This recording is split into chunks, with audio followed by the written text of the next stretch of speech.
കൊച്ചി അവയവക്കടത്തിൽ പിടിയിലായ സാബിത് നാസർ മുഖ്യ സൂത്രധാരനെന്ന് പോലീസ്. പണമിടപാട് സംബന്ധിച്ച നിർണായക രേഖകൾ കണ്ടെത്തി. കൊച്ചി സ്വദേശിയായ സാബിത്തിന്റെ സുഹൃത്തിനായി അന്വേഷണം തുടങ്ങി. 24 എക്സ്ക്ലൂസീവ്.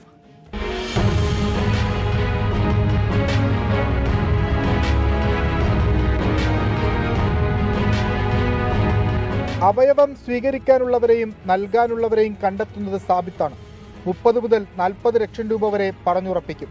ശേഷം ഇറാനിലേക്ക് കൊണ്ടുപോകുന്നതാണ് രീതി. ക്രിപ്റ്റോ കറൻസി വഴിയാണ് സാമ്പത്തിക ഇടപാടുകൾ നടത്തിയിരുന്നതെന്ന് മൊബൈൽ ഫോൺ കേന്ദ്രീകരിച്ചുള്ള പരിശോധനയിൽ കണ്ടെത്തി. ഈ വിവരങ്ങളുടെ അടിസ്ഥാനത്തിലാണ് സാബിത്ത് കേവലം ഇടനിലക്കാരനല്ല, മുഖ്യ സൂത്രധാരനാണെന്ന നിഗമനത്തിലേക്ക് അന്വേഷണ സംഘം എത്തിയത്. ബംഗളൂരു, ഹൈദരാബാദ് നഗരങ്ങൾക്ക് പുറമെ ഡൽഹിയിൽ നിന്നും ആളുകളെ ഇറാനിലേക്ക് കടത്തിയിട്ടുണ്ട്. സാബിത്തിന്റെ കൂട്ടാളികളെ കേന്ദ്രീകരിച്ചും അന്വേഷണം നടക്കുകയാണ്. രാജ്യവ്യാപക അന്വേഷണം വേണ്ട കേസായതിനാൽ കേന്ദ്ര ഏജൻസികൾ എത്താനുള്ള സാധ്യതയും തള്ളിക്കളയാനാവില്ല. വിഷ്ണു സുരേഷ്, 24 കൊച്ചി.